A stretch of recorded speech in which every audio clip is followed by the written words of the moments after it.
Hello students, how are you all? Are you all fine? I hope you all are fine and safe at your home.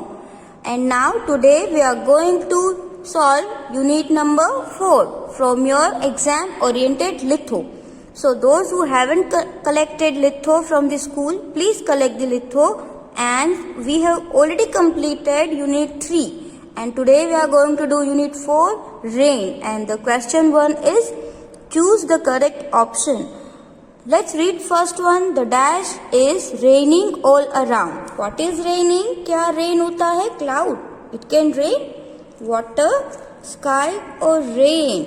We can say the rain is raining all around. Here, if you don't want to write in the blank, okay, no problem. But you have to tick here, right? Because the correct answer is this. The rain is raining all around. Let's say again. The rain is raining all around. Now the next one. What do you use when it rains? आप क्या use करते हो जब बारिश होती है तो? So what do you use? Umbrella, right? We use umbrella when it rains, right? जब बारिश होती है तो हम क्या यूज करते हैं? Umbrella. Now let's see the next page. Now who was सुनु सुनु? अब आपको पता है स्टोरी में जो सुनु सुनु था उसका नाम क्या था? मतलब वो कौन था? नाम तो सुनु सुनु था, बट वो कौन था? क्या वो एंट था या अर्थवर्म, स्नेल और अ फ्रॉग? क्या था? Sunu Sunu was a small snail, right? वो एक स्नेल थी. Who was Sunu Sunu? Sunu Sunu was a snail, right? So which option is right? C. Now Where was सुनु सुनु's mother sitting? सुनु सुनु की मम्मा कहाँ बैठी थी? जब बारिश हुई और सुनु सुनु वापस अपने मम्मा के पास गया तो उसकी मम्मा कहाँ बैठी थी? On a stone near the well. पत्थर के ऊपर, कुएं के पास पत्थर के ऊपर बैठी थी या under a stone near the well? Yes, under a stone near the well. ये तो एक पत्थर के नीचे कुएं के बाजू में, right? Under a stone near the tree? No, ये भी तो राइट नहीं है. ट्री तो था ही नहीं. Under a stone near the hall, वहां पे हॉल भी नहीं था. क्या था? वेल के बाजू में एक स्टोन था ना, उसके नीचे. अंडर, ऑन नहीं, ऊपर नहीं. कहाँ पे? Under. So this is the correct answer and you have to learn. Where was Sunu Sunu's mother sitting?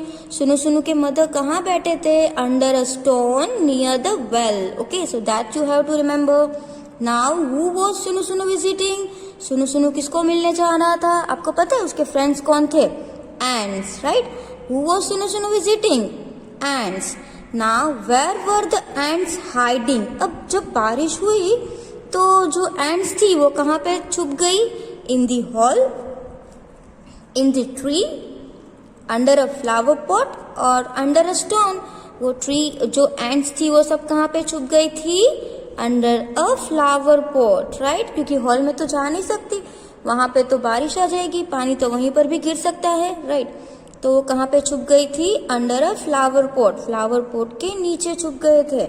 Now let's see the question answers. In question answers answer the question. See यहाँ पे आपको O लिखा हुआ है ना, there you have to write I because it is LIKE, like.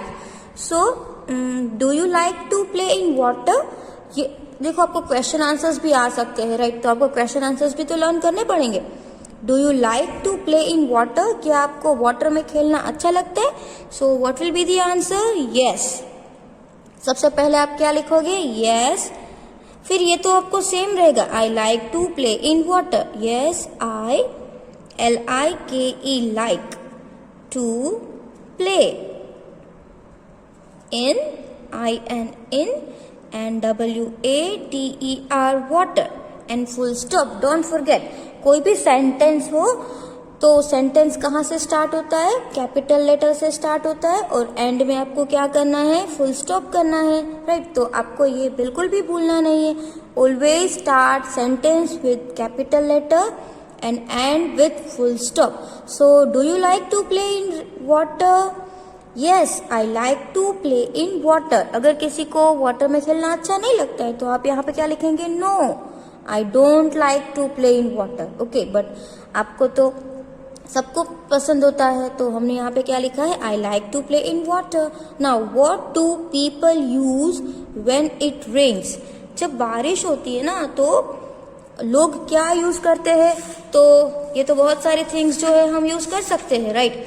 या तो हम अम्ब्रेला यूज कर सकते हैं, फिर रेन कोट यूज कर सकते हैं, कोई जो मतलब लॉन्ग कोट आते हैं वो यूज कर सकते हैं, बहुत सी ऐसी होती है तो हम उसको यूज कर सकते हैं। So what sentence you will write, people use umbrella when it rains. तो पीपल यूज तो ऊपर ही लिखा है। Suppose if you don't know spelling of people, so don't worry, it is already written. See PEOPLE, people use. People क्या use करते हैं, umbrella, UMBRELLA,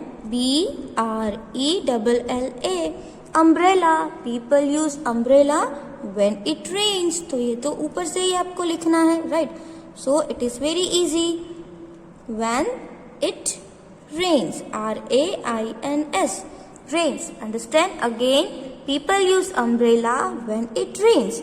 now who was Sunu Sunu, ये तो बहुत बार आ चुका है, राइट। सुनु सुनु कौन था, do you know who was Sunu सुनु। अभी हमने MCQ में भी पढ़ा, राइट, कि सुनु सुनु कौन था। Sunu Sunu was a small snail, right. तो हम यहाँ पे क्या लिखेंगे, सुनु सुनु, क्योंकि ये देखो नाम है ना, तो एवरी टाइम किसी का नाम होता है ना तो उसका फर्स्ट लेटर क्या आता है, कैपिटल। सो सुनु Sunu was, Sunu Sunu was a small, SMALL, small, snail, SNAIL, snail, right. क्योंकि आपको तो पता ही है कि सुनु सुनु स्नेल था। सो सुनु Sunu was a small snail, क्योंकि एक छोटा सा स्नेल था, राइट। उसके बाद who was Sunu Sunu visiting. सुनु सुनु किसको विजिट करने जा रहा था, आपको पता है, अपने फ्रेंड को, राइट। तो यहाँ पे ये तो आप ऊपर से सेम लिखोगे, सुनु सुनु वॉज विजिटिंग। को पता है क्वेश्चन में इज, वॉज सब आगे होता है, बट आंसर में क्या होता है, उसके पीछे चला जाता है। तो सबसे पहले हम वॉज तो नहीं लिख सकते, वरना तो वापस क्वेश्चन बन जाएगा। तो यहाँ पे क्या लिखेंगे, सुनु सुनु, राइट। सुनु सुनु अब आएगा was, Sunu Sunu was visiting. देखो ये बहुत ही इजी है, सिर्फ आपको ऊपर से थोड़ा सा ये अरेंज ही करना है। सुनु Sunu was visiting his friends, उसके फ्रेंड्स को। सो हिज फ्रेंड्स, और उसके फ्रेंड्स कौन थे, the ants. So here you can write the ants, okay. Again सुनु Sunu was visiting his friends, the ants, उसके फ्रेंड्स एंट्स है ना, उसको विजिट करने गया था सुनु सुनु, right. Now let's see the next page. Now this is unit 5, zoo manners. That is also we have learned already, and story also you know of Funny Bunny. So the first is do not make fun of the camels. अब आपको पता है कि एक poem था, उसमें camel का कौन सा बॉडी पार्ट को देख के सब मजाक उड़ाते थे कि देखो तो ये कितना ऐसा भद्दा लग रहा है। तो कैमल्स हम्प, जो कैमल के पीठ पे एक ऐसे बिग पार्ट होता है ना, थोड़ा सा रेज पार्ट, उसको क्या बोलते हैं, हम्प। सो हमें उसकी मजाक नहीं उड़ानी चाहिए। Do not make fun of camel's hump. Again, do not make fun of camel's hump. Now do not laugh at the, हमें किसके सामने नहीं हंसना चाहिए, chimpanzee, right. Do not laugh at chimpanzee, क्योंकि हमें उसके सामने हंसना नहीं चाहिए। And who was funny bunny, funny bunny कौन था, आपको पता है, फनी बनी वॉज अ रैबिट, वो एक रैबिट था। And what fell on funny bunny, funny bunny के ऊपर क्या गिरा था, देखो रियल में क्या गिरा था, राइट। फनी बनी ने तो सोचा था कि शायद आसमान गिरा, लेकिन स्काई कभी गिरता है, नो। तो फनी बनी को ऐसा लगा, बट रियल में क्या गिरा था, एक नट। What fell on funny bunny, a nut fell on funny बनी, राइट। Now next, फनी बनी thought the dash was going to fall. अब देखो फनी बनी को क्या लगा कि क्या गिरने वाला है, तो फनी बनी thought sky was going to fall. उसको क्या लगा कि शायद आसमान गिरने वाला है, राइट। इसलिए तो वो डर के मारे भाग रहा था। And funny bunny wanted to tell. अच्छा, फनी बनी क्यों भाग रहा था, वो किसको बोलने जा रहा था? Funny bunny wanted to tell the king. उसको किसको बोलना था? किंग को बोलना था। राजा जो होते ना, उसको बोलना था कि क्या होने वाला है ना। Now fill in the blanks. You have to learn all this blanks. आपको ये ब्लैंक्स और सब लर्न भी करना है। नाउ सी, यहाँ पे आपको ऑलरेडी ऑप्शंस दिए हुए हैं, wise, proud, sky, nut. So the camel is dash of his hump. हमें कैमल की हम्प पर हंसना नहीं चाहिए, क्योंकि उसको अपने हम्प पे बहुत प्राउड है, राइट? उसको गर्व है। प्राउड का मतलब क्या होता है? गर्व। So the camel is proud of his hump. Camel को उसके ऊपर प्राउड है। And the chimpanzee is a dash animal. Chimpanzee कैसा एनिमल है? वाइज, समझदार, WISE, wise. And one day a dash fell on funny bunny. एक दिन funny bunny के ऊपर क्या गिरा? Nut, right? NUT, nut. One day a nut fell on Funny Bunny, and Funny Bunny thought the dash was going to fall.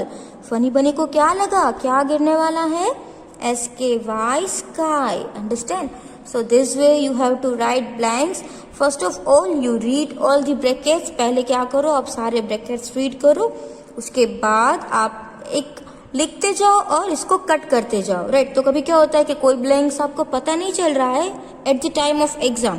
At that time आपने cut करके लिखा होगा ना जो आता है, तो फिर आपको सिर्फ एक या दो बची होगी, उसमें से चूज करना होगा। So that will be easy for you. So do like this. कोई भी ब्लैंक में अगर ऑप्शन दिए है तो आप ऑप्शन को कट करके लिखते जाओ। तो क्या होगा कि जो आपको नहीं आता है ना, वो फिर लास्ट में आ जाता है। Okay, so now let's see the next question. See, question number 3 is write the sound of given animals and birds. यहाँ पे आपको कुछ एनिमल्स और बर्ड्स दिए हुए हैं, उसका साउंड, मतलब कि वो जब बोलते हैं ना तो उसको कुछ नाम, स्पेशल नेम होते हैं, राइट? तो देखो यहाँ पे BARKS, barks, CHIRPS, chirps, QUACKS, quacks, CHATTERS, this is chatters, and TRUMPETS, this is trumpets. So आपको देखो टू तो बहुत ही इजी है, जैसे कि क्वैक्स एंड बार्क। तो बार्क कौन से एनिमल का साउंड होता है? A dog, right? डॉग तो सीधा आप वही लिख लो क्योंकि आपको आता है ना। A dog barks. अच्छा, हमने ये लिख लिया। फिर ये भी बहुत ही इजी है, क्वैक। सो क्वैक क्वैक कौन करता है? duck. So we will write a duck quack, QUACKS, quacks. देखो अब हमारे पास ये सिर्फ 3 ही रहे। तो an elephant, elephant trumpets, elephant जो बोलता है ना उसको क्या कहते हैं? trumpets, TRUMPETS, trumpets, right? You have to learn this. An elephant trumpets, a dog barks, a sparrow, sparrow की आवाज को क्या बोलेंगे? chirps, CHIRPS, chirps, a sparrow chirps, a duck quacks, and a monkey chatters, CHATTERS, chatters, a monkey chatters. Okay, now let's it again. An elephant trumpets. See, as you have to add, right? A dog barks, a sparrow chirps, a duck quacks, and a monkey chatters, right? So this you have to learn by heart. ये आपको अच्छे से learn कर लेना है। And answer the questions. Answer the questions में first one, what fell on Funny Bunny? Funny bunny के ऊपर क्या गिरा था? आप सबको पता है स्टोरी में, राइट? फनी बनी जो था उसके ऊपर कुछ गिरा था और वो फिर वो भाग रहा था। तो उसके ऊपर क्या गिरा था? आपको पता है क्या गिरा था उसके ऊपर? अ नट फेल ऑन फनी बनी, राइट? फनी बनी के ऊपर क्या गिरा था? एक नट गिरा था। तो we will write here what fell on funny bunny? A nut fell on funny bunny. Name है इसलिए उसका दोनों लेटर कैपिटल आएगा। Funny, BUNNY, bunny, right? नाउ who ate up all the animals. अब सारे एनिमल्स को कौन खा गया? आपको पता है कि सब एनिमल्स को कौन खा गया? सो जब भी वो सब साथ में दौड़ रहे थे तो लास्ट में उसको कौन मिला था? Woxy Foxy. तो Woxy Foxy ate up all the animals. किसने खा गए सभी एनिमल्स? वॉक्सी फॉक्सी. राइट. तो हम यहाँ पे लिखेंगे वॉक्सी फॉक्सी. उसका नाम क्या था? Woxy foxy. राइट. यहाँ पे फिर हम उसको जैसा भी लिखा है वैसा ही आगे हम कॉपी करेंगे, क्योंकि मैंने आपको पहले ही समझाया था कि जब वू लिखा है, वू मतलब कौन, तो आपको वू को कट करके वो नेम लिखना है, बाकी पूरा sentence same to same. So Foxy, Woxy Foxy ate up all the animals, right? So this way you have to do, and you have to learn also. These question answers are very easy. तो आप अपनी extra book है तो उसमें 1 time या 2 time करके भी learn कर सकते हो. And this type of questions is will be asked in your exam. ऐसे टाइप के क्वेश्चन आपके एग्जाम में आने ही वाले हैं. राइट. तो आप अभी से उसकी प्रैक्टिस करो. सिर्फ एक बार लिख के छोड़ मत दो, इसको लर्न भी करो. ओके. Thank you.